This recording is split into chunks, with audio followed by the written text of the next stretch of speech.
Isang mapagpalang araw po muli sa inyong tanan. Kami po man din ay maaga nag-asikaso ng aming mga ipamimigay na pagkain sa mga taong nagugutom sa lansangan katulad ng mga tanda at bata. Isang simpleng pagkain po pero sigurado naman pong mabubusog sila. At eto na po ang mga na-prepare namin. 10 piraso lang po ito at may kasama na rin pong tubig. Itong si Kuya ang una naming nakita at binigyan ng pagkain. Sana po mabusog ka. Pinuntahan din namin yung tambayan ni tatay at ni nanay. Sobrang salamat daw sa pagkain na dala namin ngayon dahil hindi pa daw sila nag-aalmasal.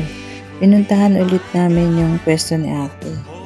Sa tabi ng fast food, naghihintay siya ng may mag-abot ng pagkain sa kanya.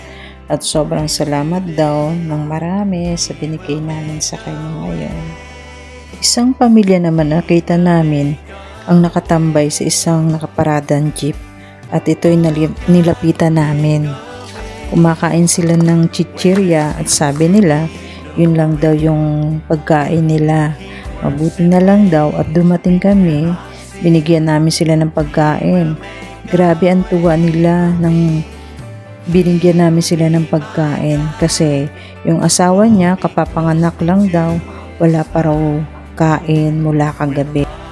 Meron naman kaming nakitang mag-ama nakaupo sa tabing kalsada. Tinawag ko yung bata at ang tuwa siyang tumakbo papalapit sa akin.